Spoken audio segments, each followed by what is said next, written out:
Hey, brothers and sisters. Today's Thursday, September the 12th. Just gonna give you a little update on the fire. It's still going on up there. It's heading into Phelan, I heard, and it did go through the town of Wrightwood, like on, I'd say, like on the northern part of the main town. It doesn't look like there was a lot of structured fire, like in that where the Grizzly Cafe is and all that. Mainly a little bit north of it, but we'll see. And then the fire, the Highland Line fire is still going on over there, heading into Big Bear. But today, we'll pray for those in need. You know, there's always somebody in need that they have to be stressful or worried about their animals and their lives and their elderly folks that they have to take care of. We'll say a prayer for them. Today, we do a little update on a couple of bikes. The Specialized that I've had for a while, 24 speed. I put 2 new puncture-proof tubes on that one because I took it out for a ride the other day. That was fun. I also fixed this one, the Specialized rock topper. I just did just put a new seat on it. New seat and new seat post. But well, new, and this is from when I was helping out the lady clean out the house for her husband. The husband used to do a lot of bicycles. She gave me free whatever I wanted. So I basically offered her that I would recycle what I didn't use for her. So it was like a win-win. I helped her reach her goal of cleaning out her garage, and I was able to keep whatever parts I needed, and then the rest I recycled. I recycled quite a bit, but got some good parts off of it. You know, that's what you get. So today, just show you my workstation, and you know, this is the toolbox that I use for mainly bike tools, with my tools that I might need, like screwdrivers and any size that I need. And this is all my little tools, such as small screwdrivers and specialty tools like this, or the hex. And down there in the black box, I got all other like deep sockets that I need, but I don't really need them for the bike. So what I'm doing today, I decided to pull off the bottom bracket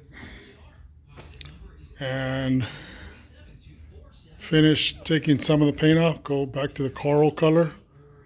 I don't think I've ever redid the, I started to rebuild that axle, but I found out that it has a bent axle, and since those are kind of rare because it's a hollow one with a groove on it, I put it back together. So what I did was, in me helping out that lady with her garage, I found an axle, and it's right here. It's a solid, it's hollow for the quick release, but it also has this groove on it right here. And I think that's what that Schwinn has in there. But I'm not ready for that, because when I was trying to rebuild you can see that it's kind of bent. It's still functional and it works, but I can't take off the gear set until I get that nut out of the way, and I couldn't get the nut off, I think. Or if I did take the nut off, this thing was like super hard in there. So it still runs good. It's got a broken tooth, but it's still functional. So we'll save that for last. So today, took out the whole bottom bracket. This guy goes right here, and you can see it's all filthy. A lot of dirt. I think I'm gonna wait till I'm done rebuilding that. Then this finally I'll tear it apart, because that's got like, you could tear it apart into pieces. So I'll hold off on that. That should look like this one.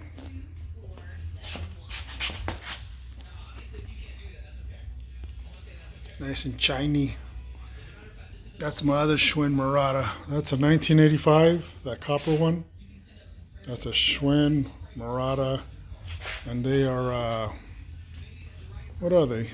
1, 2, 3, 4, 5. They're 15 speeds. They're not 18 speeds, they're 15 speeds. That one's like in tip-top shape. Runs great. It's got matching anodized brown brake levers for matches, complements the frame. But that's an 85, and I think this is an 83 or an 84, or whenever Schwinn Mirada was released. So what I got over here, what I use this bin for, is anything, as I'm taking it apart, I'll clean, like I cleaned the pedals. I've already redone these before. I took these all apart and cleaned the bearings and re-greased them. So I rebuilt these pedals, so these are going back on. This is one of the cranks. It's ready. This is the bottom bracket axle. Got the nuts right there to hold on the cranks. The bearings, the cones are in good shape. As always, Schwinn, they do good quality parts, so I'm really happy with that. The bearings don't seem to be pitted. Even when as dirty as it was, the bike still rode very smooth, and I anticipated not having any issues. This here axle, even though it looks the same, it has a defining mark, which I'll show you guys. I've shown you guys before. So from here to the tip, you think they're about the same, but one is actually longer than the other. Let me bring it out to the sun. Let's see if we got a better look. Yep. So there's a, right here where my fingernail is, there's a line. And what this line means, that this side is longer, and that's the drive side. And what it means by that is when you put it back together, you want to put it with this line like that, because that way is the drive side. The drive side is basically this, you know, the sprockets, the chain. So this side is the drive side, so it goes this way. If you put it in this way, it'll be shorter, and this will be closer to the frame. So you got to pay attention. I've noticed that on almost every one that I've rebuilt, it has some form of mark. And if you can't remember, I mean, I've taken some apart bikes and found out that they had them in backwards. One of the last bikes that I worked on, I can't remember which one it was. Which one? Oh, the Black Widow. This Black Widow here.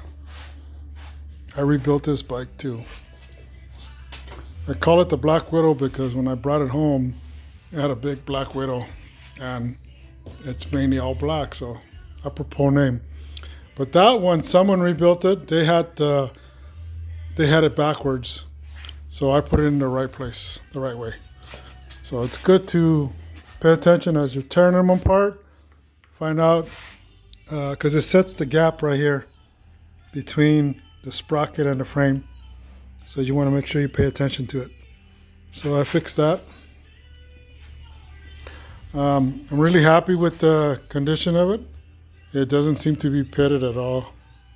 Right there. It's not pitted at all. Looks really good. That's what's cool when you. And if it was pitted, what I could do is, instead of going back to this type of axle, I could go to a cartridge, I think they call them cartridge or cassettes. I'll show you this newer one better, more better. This one I rebuilt. This one came off my Specialized. So this one you could use in place of this with cups and bearings. So you wouldn't need the bearings. Oh, sorry about that. So you wouldn't need these on here, because these are kind of like built in. It's got bearings in there. So it looks almost the right length. Look at that. I'd say they're matching. So you would take this off. So the way it works is I think that's the drive side. So you would just shove it in. This one came off of this bike, because when I rebuilt that Specialized, I put everything new on that bike. So you would just insert this guy like that. You got to get past that screw though. But you get the pin.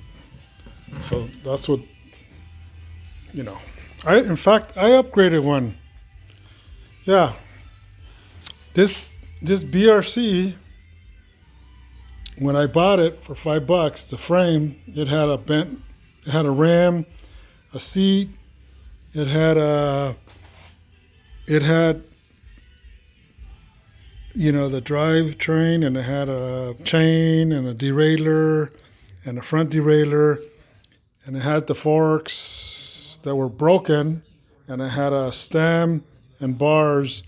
So what I did with this bike, because this bike, BRC, had bearings like this, but when I was working on this blue Schwinn that they left out in the rain, I needed bearings and I couldn't find them at the stores.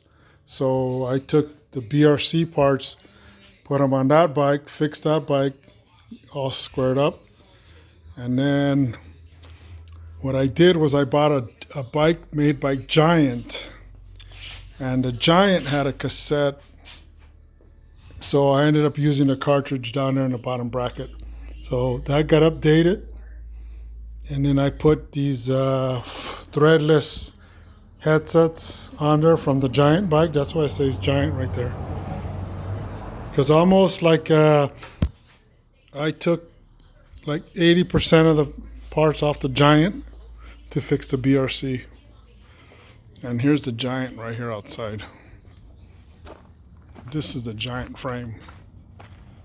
The frame itself only is the Giant frame that I bought off a lady. And these, of course, is like a Schwinn stem, old bars, old forks. So, you sacrifice one bike to fix another, which is cool. So, but on this one, we're not gonna go from this style to this style. As long as that's good and functional, we'll stick to that. So, what I'm going to do right now is flip the bike upside down and put it on that bar. And then I'm going to take off the kickstand, finish taking all this black paint off. So all this will be clean here. And then I probably won't rebuild it today. I'm going to just do cleanup today. And then the rest, when I'm in the mood, I'll rebuild it. So that's the update on the Schwinn Mirada. This Schwinn Mirada, I redid the brakes. They were all black. The whole bike was painted black, like the Black Widow. like that one. Actually, that Black Widow's white underneath. But this one, this coral, it's a pretty cool bike because the frame and the bars and this part of the stem are all this coral color. So what I'm gonna do is I'm gonna pretty much, I think I already rebuilt this with the bearings. I can't recall, but I know I've done the brakes. I usually look for signs of grease. I probably haven't, because you see this is all still dirty right there. So I probably haven't rebuilt this yet. So that's the update. Over and out.